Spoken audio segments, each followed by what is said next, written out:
we're not doing. So I have a question. So how many of you have done a suicide evaluation? Okay. How many of you are seeing depressed people that might be suicidal and you've never done a suicide evaluation? So it's something that in your organization, if you're working with people that have depression and they are, they are very likely potentially down the road, and when you scratch the surface, of course, we all know there's way more suicidal thinking than that most of us would believe out there, and sometimes people have chronic suicidal ideation, thoughts, but they never act on it. The point is, you have to know what to do about it if it gets to the point where there's a plan or intent. And it's also important to recognize it because it really is an indicator of how severe the depression might be. So there are ways of asking about it.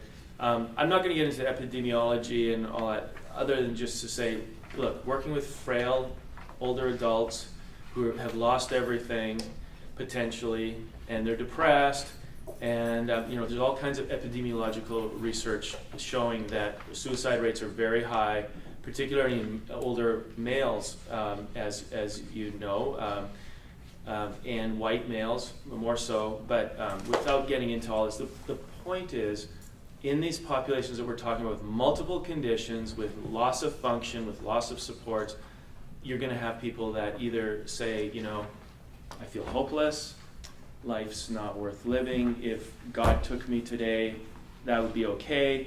That's still relatively passive to, I'm starting to have these thoughts that this just isn't worth it, what's the use, to, I actually have a plan. I'll admit, I've been stocking up meds, or I have a gun, and then it goes all the way to, well, I actually have a time in mind of when I was going to do this. If this doesn't happen by Friday, I'm out of here. And so that's moving into intent. And so as a clinician, you have to sort of be able to get all that information and understand it and do it in a way, as you know. So in your organizations, you just have to have some kind of a protocol for dealing with that. And moving it to sort of an organizational level. You don't want to be out there from a medical legal exposure dealing with something like this where there's a potential lethal situation and not knowing what to do next. So in your organizations, those of you that work, how many of you have a suicide protocol that you feel very comfortable that you could pull anytime? How many feel that, well, I'd have to look it up somewhere? So that's fine. That's the way it is. And I think what you might want to do then is just work with your organization to figure out who is it that you'd call if you don't feel comfortable doing it, or you could start the process. When we did this, and over years, we had a protocol in place, and we could. Do we have an example of that in the? It's not in here.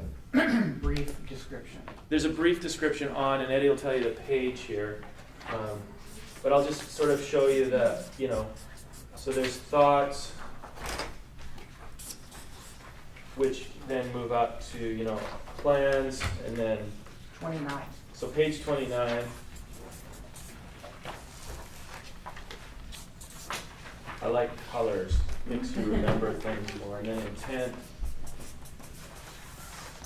So, in this, in the 3-4 years that we were doing Pearls, actually I did it more than that because I did it for both randomized controlled trials, I was the go-to guy. Whenever someone was suicidal, they'd call me. So I've done many suicide calls, and so have our case managers that do this to start the process. And I've had to call the police, and I've had to, so you have to know what the protocol is. So when you assess it, if someone has suicidal thoughts or thoughts of harm or thoughts of ending their life, is that moving up to a plan? You have to know how to sort of ask those questions. If you're not comfortable, we're not going to teach that to you here, because anyone that's dealing with depressed individuals in your organization, you should be able to get that protocol. And then, of course, if someone has intent and they're at high risk within, imminently, what do you do about that? So the point of this isn't to teach you how to do that. because most of you already know how, and there should be a protocol in your center. The point here is just to say, to do Pearls, this isn't just counseling. This is working with very seriously ill people that have depression, major depression, minor depression, dysthymia, with multiple chronic conditions and losses, and you're going to come across this.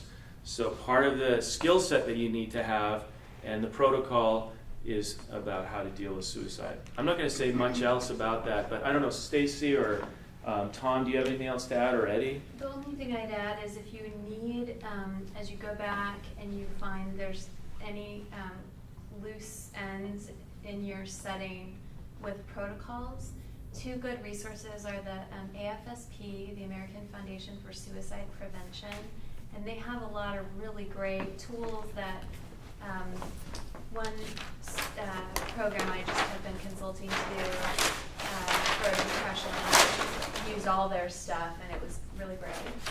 And then locally, there's a risk protocol called UWRAP, UWRAP, and that's a general risk protocol developed by Marcia Linehan of UW and her colleagues, and I think they have it on their website too. So these are just two good places to go if you want to, if you have any loose ends or anxiety about, well, are we doing the right assessments? I'd go there because they're kind of gold standard, this is how to assess risk kind of places, and there's nice, easy to follow assessments that you could just download and use. I also put up a couple of other resources. I guess it's witchy.edu mental health has developed some kind of very simple little pamphlets and guides for clinicians in terms of how to do a suicide assessment, how to develop a suicide prevention plan. And this is just the National Suicide Hotline number. The other thing that occurs to me is, you know, having been on the front lines, and I guess am in the front lines in my practice, is you sometimes, or if you're literally in somebody's home, you're by yourself. And I don't know about Stacy or Tom, but I've been doing clinical work for 20 years, and I still get scared shitless when somebody starts talking about suicidal ideation. So I think, first of all, is whatever your protocol is, as an agency, I think you need to have kind of regular booster trainings about that, just a brief review so that it's kind of re-ingrained in people's heads about what the steps are and how to do it. And then don't feel like you have to deal with this all on your own.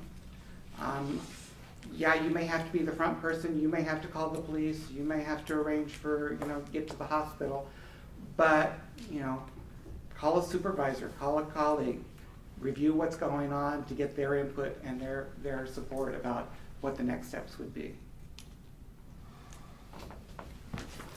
Okay. Are you, where are we going? Yep. All right.